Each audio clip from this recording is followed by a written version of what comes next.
Negara maritim adalah julukan bagi negara yang sebagian wilayahnya berupa perairan.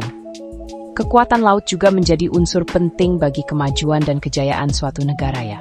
Indonesia disebut sebagai negara maritim karena memiliki wilayah perairan yang lebih luas dari daratannya. Indonesia memiliki perairan seperti laut dan selat yang sering dijadikan alur transportasi, baik nasional atau internasional. Tak hanya itu saja, alasan lain, Indonesia disebut negara maritim.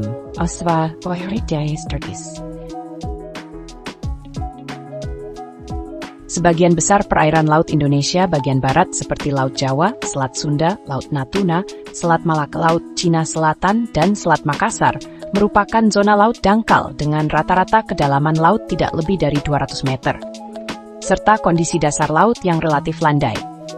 Hal ini disebabkan secara geologis wilayah ini dahulu merupakan kesatuan wilayah dataran rendah yang termasuk pada paparan Sunda, landas kontinen Asia, pada zaman glasial.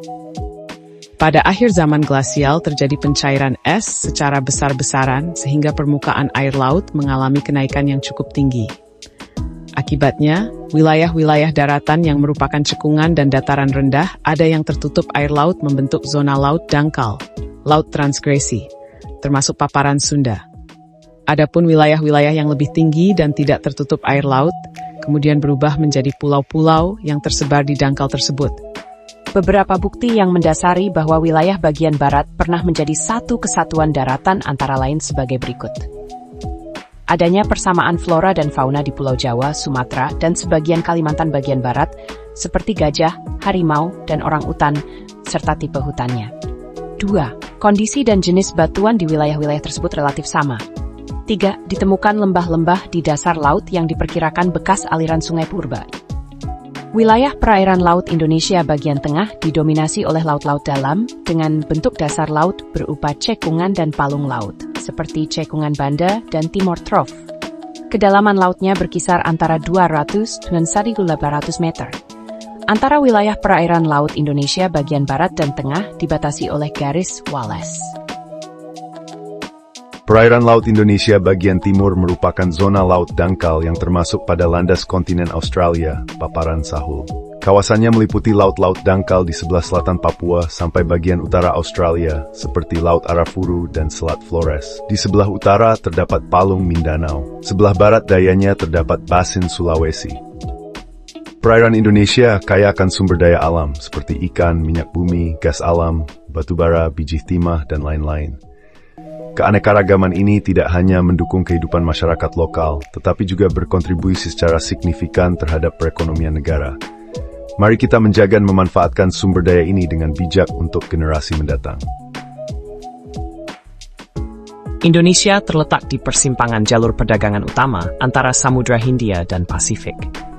Ini membuat Indonesia berada di lokasi strategis untuk jalur perdagangan global. Selain itu, Selat Malaka juga menjadi salah satu jalur pelayaran tersibuk di dunia.